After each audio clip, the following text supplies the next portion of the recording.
दोस्तों नमस्कार, स्वागत है एक बार फिर से आज की बड़ी और ताजा खबरों में। आपको बता दें कि नीति आयोग का किसानों को अल्टीमेटम, कहा किसान आगे वार्ता के लिए कृषि कानूनों की स्पष्ट तौर पर बताएं खामियां। वहीं हरियाणा में साथियों की रिहाई के बाद किसानों का धरना खत्म, पर बीजेपी और जेजेपी नेताओं का विरोध रहेगा जारी। वहीं पश्चिम बंगाल में बीजेपी वर्कर सड़क पर घूम घूम कर मांग रहे माफी, बोले गलती हो गई, अब टीएमसी ज्वाइन करना चाहते हैं। वहीं एमसीडी चुनाव में बीजेपी ने मेयर और डिप्टी मेयर के उम्मीदवारों का किया ऐलान, जाने किसे मिला मौका। वहीं चंद्रशेखर आजाद ने योगी सरकार पर बोला तगड़ा हमला, कहा घोटालेबाजों की सरकार। वहीं वुहान की लैब से ही लीक हुआ था कोरोना वायरस, अब यूएस रिपोर्ट में भी हुआ बड़ा दावा। वहीं पीएम मोदी के नाम पर लड़ा जाएगा यूपी का चुनाव, अमित शाह संभालेंगे जिम्मेदारी। वहीं चढ़ा सीआईसी पारा, ना तो कश्मीर के टुकड़े होंगे और ना ही अनुच्छेद 370 वापस होगा, सुरक्षा बलों को देखकर हिला पाकिस्तान। वहीं पीएम मोदी की मुफ्त टीके की घोषणा पर ममता बनर्जी का तगड़ा हमला, कहा हमारी अपील सुनने में 4 महीने लग गए। वहीं टीके को लेकर पीएम मोदी के ऐलान पर कांग्रेस बोली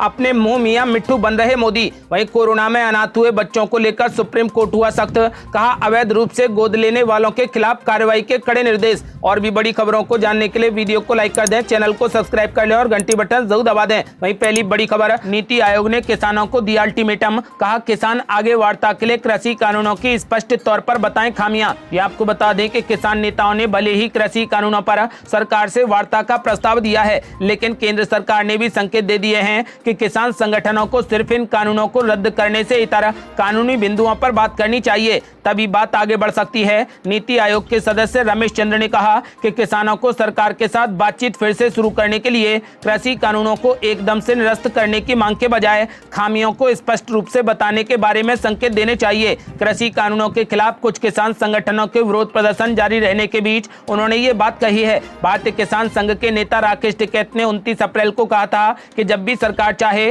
किसान संगठन केंद्र सरकार के साथ तीनों विवादास्पद कृषि कानूनों पर चर्चा करने के लिए तैयार हैं, लेकिन उन्होंने इस बात पर जोर दिया कि चर्चा कानून को रद्द करने के बारे में होनी चाहिए। नीति आयोग के सदस्य रमेश चंद्र ने कहा कि राकेश टिकैत का बयान स्वागत योग्य है, लेकिन जब तक वे उन 3 कृषि कानूनों को निरस्त करने की मांग पर अड़े रहेंगे तब किस तरीके की बात हो सकती है। सरकार 3 कृषि कानूनों के हर प्रावधान पर चर्चा करने को तैयार है। किसान संगठनों की ओर से कुछ संकेत होने चाहिए कि वे सभी मामलों पर चर्चा करने के लिए तैयार हैं और वे इन कानूनों की कमियों की ओर इशारा करने के लिए भी तैयार हैं। सरकार ने उनसे पहले ही कहा है कि इन कानूनों में क्या कुछ गलत है उसे सामने रखा जाए, उसे सुधारा जाएगा। आपको बता दें कि लेकिन किसान भी अड़े हैं और किसानों ने कहा है कि चर्चा होगी तो सिर्फ कानूनों को रद्द करने के बारे में होगी। यदि आप भी किसानों का खुले दिल से समर्थन करते हैं तो इस वीडियो को लाइक कर अपनी राय हमें कमेंट बॉक्स में जरूर दें। और ये बड़ी खबर, हरियाणा में साथियों की रिहाई के बाद किसानों का धरना खत्म, पर बीजेपी जेजेपी नेताओं का विरोध रहेगा जारी। ये आपको बता दें कि हरियाणा के फतेहाबाद स्थित टोहना में साथियों की रिहाई के बाद किसानों ने अपना प्रदर्शन खत्म कर दिया है।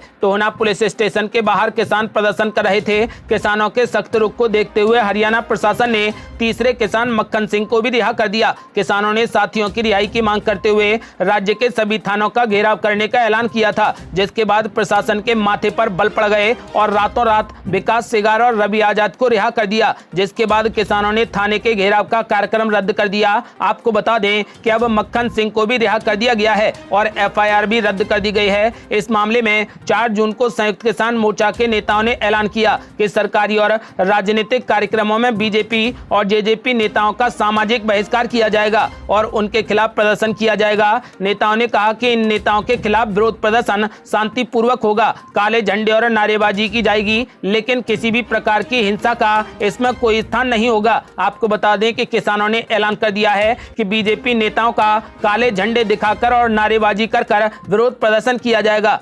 और ये बड़ी खबर, दिल्ली एमसीडी चुनाव में बीजेपी ने मेयर और डिप्टी मेयर के उम्मीदवारों का किया ऐलान, जाने किसे मिला मौका। ये आपको बता दें कि भारतीय जनता पार्टी ने राष्ट्रीय राजधानी दिल्ली के तीनों नगर निगमों में बड़े बदलाव कर दिए हैं। दिल्ली बीजेपी ने मेयर, डिप्टी मेयर, अध्यक्ष स्थायी समिति, उपाध्यक्ष स्थायी समिति के चुनाव के लिए उम्मीदवारों के नाम की घोषणा कर दी है। इन नामों का ऐलान दिल्ली भाजपा प्रदेश अध्यक्ष आदेश गुप्ता ने किया है। बीजेपी ने दिल्ली के तीनों महापौर बदलने की घोषणा करते हुए नए नामों का ऐलान कर दिया है। पार्टी ने उत्तरी दिल्ली नगर निगम से सरदार राजा इकबाल सिंह, साउथ दिल्ली नगर निगम से मुकेश सूर्यान और पूर्वी दिल्ली नगर निगम से श्याम सुंदर अग्रवाल को नाम की घोषणा की है। उत्तरी दिल्ली नगर निगम के लिए मेयर पद के लिए सरदार राजा इकबाल सिंह के नाम के अलावा डिप्टी मेयर के लिए अर्चना दिलीप सिंह, अध्यक्ष स्थायी समिति के लिए जोगी राम जैन और उपाध्यक्ष स्थायी समिति के लिए विजय कुमार भगत और नेता सदन के लिए छैल बिहारी गोस्वामी के नाम की घोषणा कर दी है। और ये बड़ी खबर, चंद्रशेखर आजाद रावण ने योगी सरकार पर बोला तगड़ा हमला, बताया घोटालेबाजों की सरकार। ये आपको बता दें कि आजाद समाज पार्टी के अध्यक्ष चंद्रशेखर आजाद रावण ने उत्तर प्रदेश की योगी सरकार के खिलाफ मोर्चा खोल दिया है।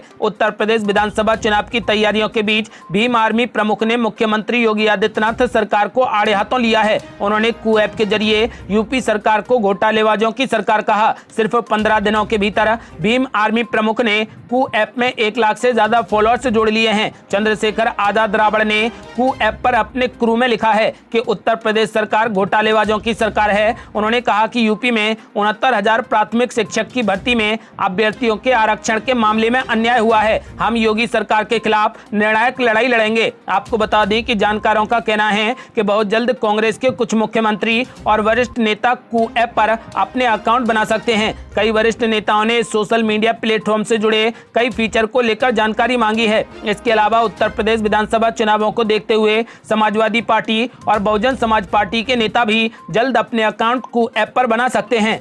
और बड़ी खबर, भारत के बाद यूएस रिपोर्ट में भी बड़ा खुलासा, चीन की वुहान लैब से ही लीक हुआ कोरोना वायरस। ये आपको बता दें कि यूएस ने कोरोना वायरस की उत्पत्ति पर रिसर्च ट्रंप के कार्यकाल के दौरान मई 2020 में कैलिफोर्निया में लॉरेंस लिवरमोर नेशनल लेबोरेटरी में की थी, जहां पर अमेरिकी सरकार की राष्ट्रीय प्रयोगशाला ने कोविड-19 की उत्पत्ति पर एक रिपोर्ट तैयार की और निष्कर्ष निकाला कि वुहान में एक चीनी प्रयोगशाला से ही कोरोना वायरस लीक हुआ है। साथ ही इसकी आगे की जाँच को सही बताया है। जानकारी के मुताबिक लॉरेंस लिवरमोर लैब की रिसर्च कोविड-19 वायरस के जीनोमिक विश्लेषण पर आधारित मानी जा रही है। वहीं राष्ट्रपति जो बाइडेन ने कहा कि पिछले महीने उन्होंने अपने सहयोगियों को वायरस की उत्पत्ति का जवाब खोजने का आदेश दिया था, जिसके बाद अमेरिकी खुफिया एजेंसियां 2 संभावित परिदृश्यों पर विचार कर रही हैं कि वायरस एक लैब से लीक हुआ है या फिर ये एक संक्रमित जानवर के साथ मानव संपर्क से फैला है। अमेरिकी सरकार के सूत्रों ने बताया कि पूर्व राष्ट्रपति डोनाल्ड ट्रंप के प्रशासन के दौरान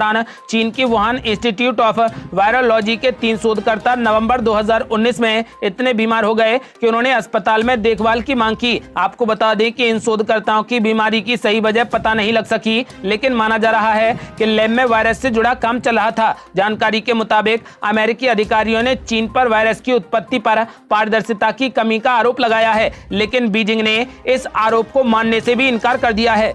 और ये बड़ी खबर, चढ़ा सियासी पारा, ना तो कश्मीर के टुकड़े होंगे और ना ही अनुच्छेद 370 वापस होगा, सुरक्षा बलों को देखकर हिला पाकिस्तान। ये आपको बता दें कि जम्मू कश्मीर में एकाएक बड़ी सैन्य बलों की गतिविधियों को लेकर अब सियासी पारा गर्मा गया है। जो नेता अनुच्छेद 370 की समाप्ति का पुरजोर विरोध करते रहे हैं, उन्होंने अब कहना शुरू कर दिया है कि कश्मीर के टुकड़े करने के लिए घाटी में अतिरिक्त सुरक्षा बलों की तैनाती की जा रही है। Jammu and Kashmir Peoples Conference के चेयरमैन और पूर्व मंत्री सज्जाद लोन ने ऐसी कई अफवाहों को जन्म दे दिया है। पूर्व मुख्यमंत्री उमर अब्दुल्ला के सहयोगी तनवीर सादिक ने भी कह दिया है कि उन्हें दोबारा से हिरासत में लिया जा सकता है। घाटी में पहुंच रही सुरक्षा बलों की अतिरिक्त कंपनियों को देखकर पाकिस्तान भी हिल उठा है। जम्मू कश्मीर के राजनीतिक और सुरक्षा मामलों के जानकार ब्रिगेडियर अनिल गुप्ता, जो कि भाजपा की राज्य इकाई के प्रवक्ता भी हैं, वे कहते हैं कि ना तो कश्मीर के टुकड़े होंगे और ना ही अनुच्छेद 370 वापस होगा। आपको बता दें कि केंद्रीय गृह मंत्री अमित शाह और जम्मू कश्मीर के उपराज्यपाल मनोज सिन्हा के बीच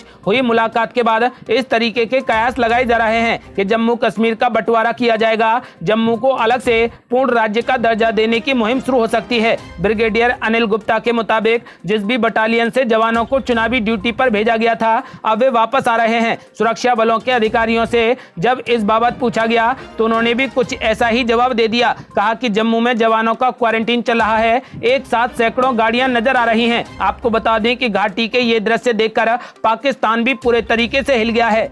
और ये बड़ी खबर, पीएम नरेंद्र मोदी की मुफ्त टीके की घोषणा पर ममता बनर्जी ने बोला हमला। कहा हमारी अपील सुनने में 4 महीने लग गए। ये आपको बता दें कि पश्चिम बंगाल की मुख्यमंत्री ममता बनर्जी ने कहा कि 18 वर्ष से अधिक उम्र के लोगों का मुफ्त टीकाकरण करने का निर्णय काफी समय पहले लिया जाना चाहिए था और विलंब के कारण कई लोगों को जान गंवानी पड़ी है। सभी वयस्कों को मुफ्त टीका देने की प्रधानमंत्री नरेंद्र मोदी की घोषणा पर ममता बनर्जी ने कहा कि राज्यों की अपील सुनने में उन्हें 4 महीने लग गए। उन्होंने ट्वीट किया और कहा कि फरवरी 2021 और इसके बाद कई बार मैंने प्रधानमंत्री को पत्र लिखकर सभी को मुफ्त टीका देने का आग्रह किया था। उन्हें 4 महीने लग गए और काफी दबाव में अंततः उन्होंने हमारी बात सुनी और इतने समय से जो हम कह रहे थे उसे लागू कर दिया। उन्होंने कहा कि महामारी की शुरुआत से ही भारत के लोगों की सेहत को प्राथमिकता दी जानी चाहिए थी। दुर्भाग्य से प्रधानमंत्री द्वारा देर से लिए गए निर्णय के कारण कई लोगों को अपनी जान गंवानी पड़ी है। उम्मीद है कि इस बार टीकाकरण अभियान का प्रबंधन बेहतर तरीके से होगा, जिसमें लोगों पर ध्यान दिया जाएगा, न कि प्रचार पर ध्यान दिया जाएगा। प्रधानमंत्री मोदी ने घोषणा की है कि 18 वर्ष से अधिक उम्र के सभी लोगों के टीकाकरण के लिए 21 जून से राज्यों को कोरोना वायरस का टीका बिल्कुल फ्री दिया जाएगा और कहा कि आगामी दिनों में देश में टीका आपूर्ति में पर्याप्त बढ़ोतरी होगी। और बड़ी खबर, टीके को लेकर पीएम मोदी के ऐलान पर कांग्रेस का तगड़ा हमला। कहा अपने मुंह मियां मिट्ठू बन रहे मोदी। ये आपको बता दें कि पीएम मोदी की ओर से 18 से अधिक उम्र के सभी नागरिकों को फ्री में कोरोना टीका दिए जाने के ऐलान के बाद भी कांग्रेस के हमलावर तेवर बरकरार हैं। कांग्रेस प्रवक्ता रणदीप सिंह सुरजेवाला ने कहा कि घबराए हुए प्रधानमंत्री और लड़खड़ाई हुई सरकार ने सुप्रीम कोर्ट, कांग्रेस और विपक्षी दलों के दबाव के कारण टीकाकरण की नीति में बदलाव किया है। पीएम मोदी पर निशाना साधते हुए सुरजेवाला ने कहा कि प्रधानमंत्री अपने मुंह मियां मिट्ठू बन रहे हैं। कांग्रेस ने पीएम मोदी से पूछा कि टीकाकरण की मौजूदा रफ्तार से कैसे साल के अंत तक सबको टीका लग जाएगा। रणदीप सिंह सुरजेवाला ने कहा कि कांग्रेस पार्टी शुरू से ही सबको मुफ्त में टीका दिए जाने की मांग करती रही है। उन्होंने याद दिलाया कि इस बाबत सोनिया गांधी, मनमोहन सिंह और राहुल गांधी दिसंबर से लेकर अब तक मांग उठाते रहे हैं। सुरजेवाला ने केंद्र सरकार की टीकाकरण नीति पर सुप्रीम कोर्ट और हाई कोर्ट की सख्त टिप्पणी का हवाला भी दिया है। प्रधानमंत्री द्वारा कोविन पोर्टल की तारीफ किए जाने पर निशाना साधते हुए कांग्रेस प्रवक्ता रणदीप सिंह सुरजेवाला ने कहा कि कोविन पोर्टल गरीब और पिछड़ा विरोधी है। कांग्रेस ने मांग की है कि बिना कोविन पोर्टल की पेचीदगी के सीधे टीके लगाने की सुविधा शुरू होनी चाहिए। गरीबों को नवंबर तक मुफ्त में अनाज देने के ऐलान का स्वागत करते हुए कांग्रेस ने केंद्र सरकार से गरीबों के खाते में प्रति महीने 6-6 हजार रुपए जमा करने की अपनी मांग को दोहराया है। आपको बता दें कि कांग्रेस ने कहा है कि सभी गरीबों के खाते में 6-6 हजार रुपए महीने डाले जाएं। और ये बड़ी खबर, कोरोना में अनाथ हुए बच्चों को लेकर सुप्रीम कोर्ट हुआ सख्त। अवैध रूप से गोद लेने वालों के खिलाफ कड़ी कार्रवाई के आदेश। ये आपको बता दें कि सुप्रीम कोर्ट ने सभी राज्यों और केंद्र शासित प्रदेशों को गैर सरकारी संगठनों और उन व्यक्तियों के खिलाफ कड़ी कार्रवाई करने का निर्देश दिया है जो कोविड-19 महामारी के दौरान अनाथ बच्चों को अवैध रूप से गोद लेने में संलिप्त हैं। राष्ट्रीय बाल अधिकार संरक्षण आयोग ने सुप्रीम कोर्ट को सूचित किया है कि विभिन्न राज्यों और केंद्र शासित प्रदेशों द्वारा 5 जून तक के आंकड़ों के अनुसार 30,071 बच्चे अनाथ हो गए। इनमें से ज्यादातर के माता पिता कोरोना महामारी के दौरान खुद की जान गंवा बैठे हैं। सुप्रीम कोर्ट ने अनाथ हो गए या फिर माता पिता को खो देने वाले बच्चों की देखभाल और सुरक्षा के लिए कई निर्देश भी दिए हैं। कोर्ट ने कहा है कि अनाथों को गोद लेने का निमंत्रण कानून के विपरीत है, क्योंकि सेंट्रल एडॉप्शन रिसोर्स अथॉरिटी की भागीदारी के बिना किसी को भी गोद लेने की अनुमति नहीं दी जा सकती। यदि कोई ऐसा करता है तो उस पर कड़ी से कड़ी कार्रवाई की जाए। और ये बड़ी खबर, पंजाब में फतेह किट पर मचा घमासान। भाजपा ने सरकार पर आपदा के समय वसूली और भ्रष्टाचार का लगाया आरोप। ये आपको बता दें कि पंजाब में कोरोना संकट के दौरान फतेह किट को लेकर सियासी घमासान लगातार जारी है। मंगलवार को भाजपा ने कांग्रेस पर तीखा हमला बोला है। पंजाब के निजी अस्पतालों में वैक्सीन की महंगी कीमतों को लेकर भाजपा प्रवक्ता गौरव भाटिया ने पंजाब सरकार पर निशाना साधा। गौरव भाटिया ने कहा कि पंजाब में कुछ दिन पहले मुनाफाखोरी का वसूली मॉडल सामने आया है। यहाँ पर वैक्सीन को निजी अस्पतालों को बेचा जा रहा है। 837 रुपए वाली किट को 1200 रुपए से अधिक की कीमतों पर बेचा जा रहा है। अप्रैल के पहले सप्ताह में सरकार ने पहला टेंडर निकाला था जिसमें इस किट की कीमत 837 रुपए तय की गई थी, लेकिन दूसरे टेंडर में इसकी कीमत बढ़कर 1226 रुपए कर दी गई और फिर तीसरे टेंडर में किट की कीमत 1338 रुपए हो गई। आखिर सरकार जनता की गाड़ी कमाई को इस तरह क्यों बर्बाद कर रही है, ये समझ से परे है। आपदा के समय भी कांग्रेस सरकार वसूली मुहिम चला रही है। अगली बड़ी खबर, केंद्र सरकार की नई वैक्सीन पॉलिसी पर राहुल गांधी का हमला। बोले टीके फ्री हैं तो फिर पैसे क्यों ले रहे निजी अस्पताल। ये आपको बता दें कि बीते सोमवार को प्रधानमंत्री नरेंद्र मोदी ने नई वैक्सीनेशन पॉलिसी का ऐलान करते हुए 21 मई से 18 साल से ऊपर के सभी लोगों को फ्री वैक्सीन देने की घोषणा की। इसके बाद से कांग्रेस के पूर्व अध्यक्ष राहुल गांधी एक बार फिर से मोदी सरकार पर हमलावर हो गए हैं। उन्होंने एक ट्वीट में सरकार से सवाल दाग दिया है कि अगर वैक्सीन फ्री है तो फिर निजी अस्पताल पैसे क्यों ले रहे हैं। राहुल गांधी ने एक ट्वीट में लिखा कि एक सीधा सवाल, अगर वैक्सीन सभी के लिए फ्री दी जा रही है तो फिर निजी अस्पताल इसके लिए पैसे क्यों वसूल रहे हैं। और बड़ी खबर, ऑनलाइन होंगे सीबीएसई 12वीं के प्रैक्टिकल मार्क्स अपलोड करने की डेट भी बढ़ी। ये आपको बता दें कि central board of secondary education यानी सीबीएसई ने 12th practical internal assessment upload करने की डेट बढ़ा दी है। सीबीएसई ने स्कूलों से कहा है कि 12th के प्रैक्टिकल मार्क्स और इंटरनल असेसमेंट सिर्फ ऑनलाइन पूरा करें। प्रैक्टिकल और ऑनलाइन असेसमेंट के नंबर 28 जून तक जमा करने के आदेश दिए हैं। आपको बता दें कि सीबीएसई के एग्जाम कंट्रोलर संजय भारद्वाज ने स्कूलों को भेजे पत्र में ये कड़े निर्देश दिए हैं। ये थी अब तक की बेहद बड़ी खबरें। यदि आप भी चाहते हैं कि भारत जल्द से जल्द कोरोना मुक्त हो जाए, साथ ही किसान आंदोलन का जल्द से जल्द समाधान निकले, तो इस वीडियो को लाइक कर अपनी राय हमें कमेंट बॉक्स में जरूर दें। यदि आपने अभी तक हमारे चैनल को सब्सक्राइब नहीं किया है तो कृपया चैनल को सब्सक्राइब कर घंटी बटन जरूर दबा दें। जल्दी मिलते हैं बड़ी अपडेट के साथ, तब तक के लिए जय हिंद, जय भारत।